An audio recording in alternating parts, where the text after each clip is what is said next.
Kahit anong gawin ko, hindi ko na mapipigilan ang kamatayan niya. Dito sa Malinaw Dam, Pilar, Bohol, oo dito siya itatapon. Pasensya na, wala akong nagawa. Ang sakit! Nabali yung buto sa paa ko. Bakit ganyan makatingin si Master? Humalpak ako sa sipa ako. Imposible to. Oo, panaginip lang to. Oo, tama, panaginip lang to. Please. Gumising ka. Moske, gising. What? Anong klaseng bangugot to? What the? Kahit panaginip lang, feel ko pa rin yung sakit. Oo nga. 5 taon nila pinag-aralan yung teknik. Yung teknik na tinatawag na sipang tigok. Pero hindi alam ni Master na malapit ko na ma-perfect ang sipang tigok. Ibig sabihin ng panaginip ko, malapit ko na malagpasan si Master. Ang sipang tidok. Hindi ito basta-basta ang martial arts technique. Hindi ito tulad ng normal na sipa na ginagamit sa labanan. Ito ay isang sipa ng kamatayan. Ang prinsipyo nito ay hindi lang nakabase sa bilis o puwersa, kundi sa isang malaimpyernong pagkontrol sa daloy ng dugo at organ function ng katawan. Sa execution ng sipang tigok, ang utak mo dapat pigilan ang daloy ng dugo dito ng ilang millisecond para ang pressure ay mapunta lahat sa paa mo. Pero kung magkamali ka ng kalkulasyon, pwedeng pumutok ang ugat mo sa utak. Dahil sa biglang pagsirit ng dugo, matapos mong pigilan ito, pwedeng bumigay ang kidney mo dahil sa matinding stress ng pagbabago ng blood pressure. Pwedeng sumabog ang puso mo dahil sa sobrang bilis ng pagbabago ng tibok. Ilan na ang namatay sa pagsubok ng sipang tigok? Hindi na mabilang. Ngunit sa buong kasaysayan ng Kampilan Training Hall, iisa lang ang nakamaster nito sa loob lamang ng 3 araw. Si Moske. Sa loob ng mahigit 1 siglo, wala pang student ang nakaperpekto nito sa loob ng 3 araw. Ngunit nagawa ito ni Moske.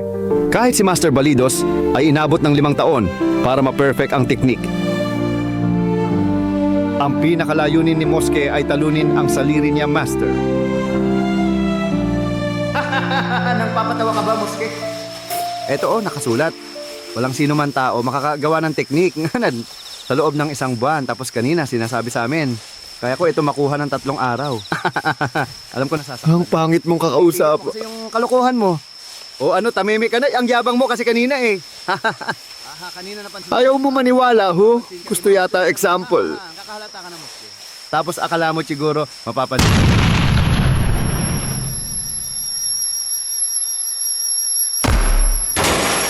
Bakit mo ginamitan ng sipang tigok yung janitor, Moske?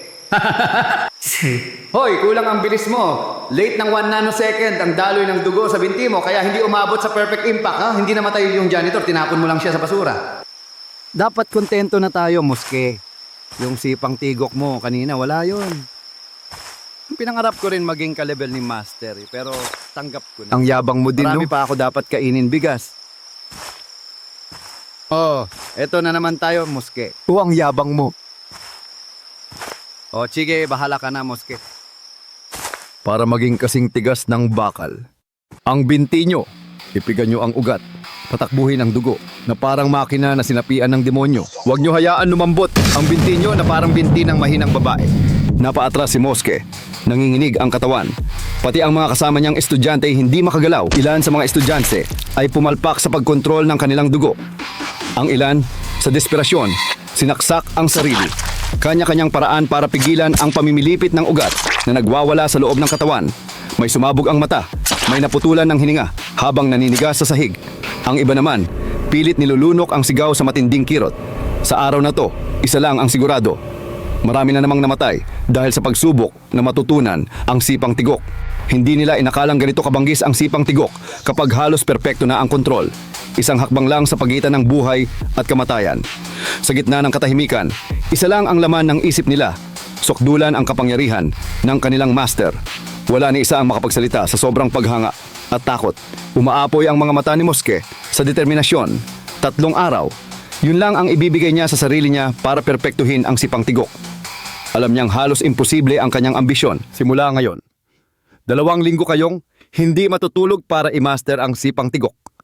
At bilang unang hakbang, ngayon mismo ay pupukpukin natin ng maso ang bawat daliri sa paa ninyo.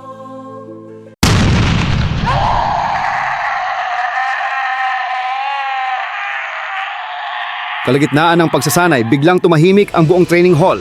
Lahat ay di makapaniwala. Ang pinakamalakas na mandirigma ng Alicia Bohol. Datu Malvar!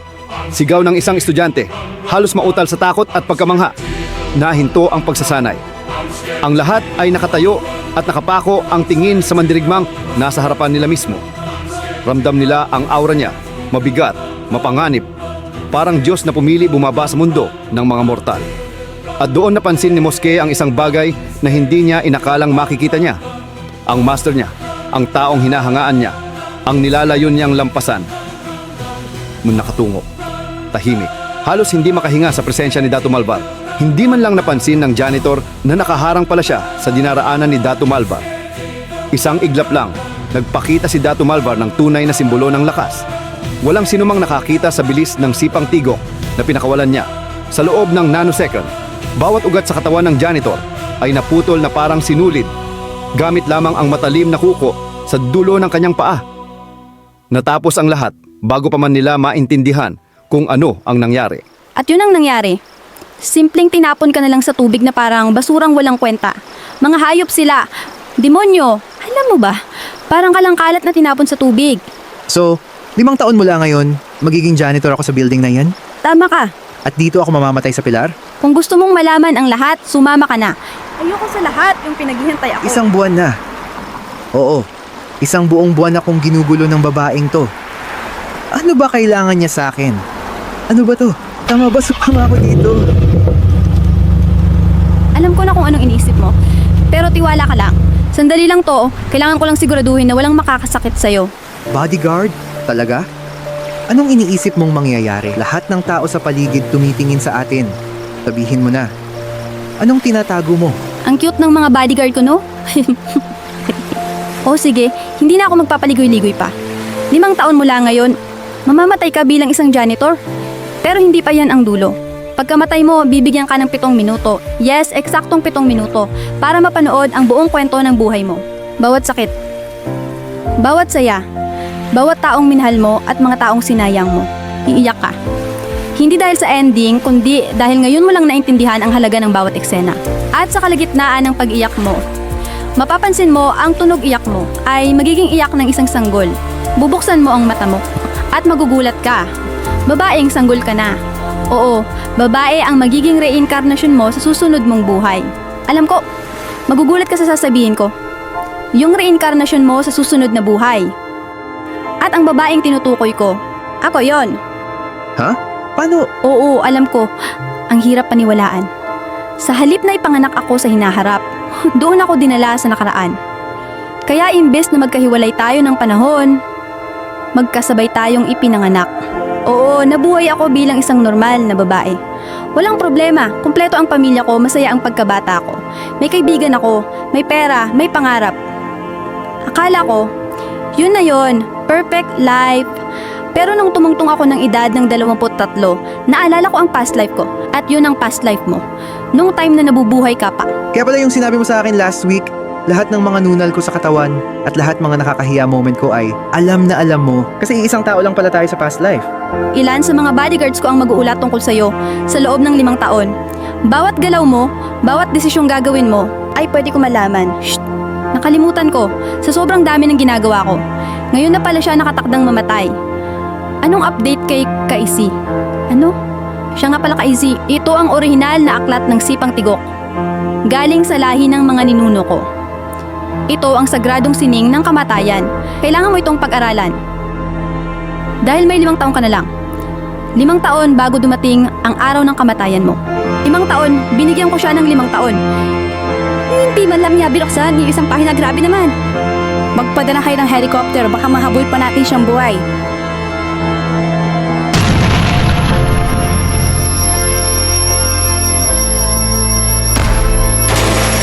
Bakit mo ginamitan ng sipang tigok yung janitor Mosque?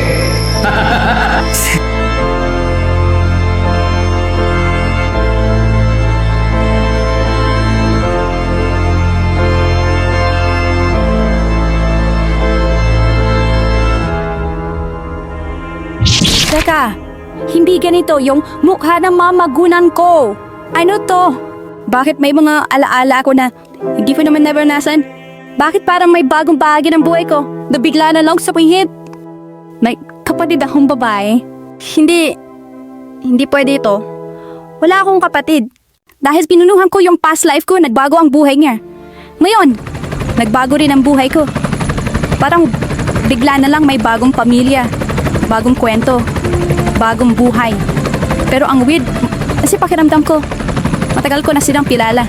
May mga alaala ako sa isang pamilya hindi ko kilala noon. Pero ngayon, parang natagal na silang parte ng buhay ko. Ayoko nang baguhin masyado ang takbo ng kwento ng past life ko. Baka tuluyan nang magbago ang timeline ng buhay ko o ng buong mundo. Pero kahit anong gawin ko, hindi ko na talaga mababago ang kapalaran niya. Yun na talaga ang magiging kamatayan niya. Alam ko nandoon sa ilalim ng tubig ang bangkay niya. Hanapin niyo!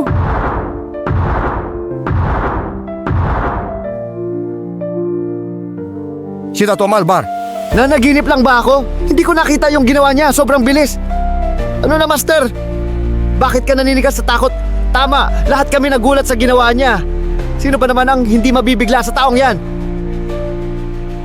Ha? Ang yabang niya. Sobrang yabang niya. Ginawa niya kami parang tanga. Nagpapanggap lang ba siya dito? Matagal na pala kaming pinagloloko ng taong to dito sa Kampinan Training Hall. Sino ba talaga ang taong to? Para lang kaming mga insekto sa sobrang lakas niya.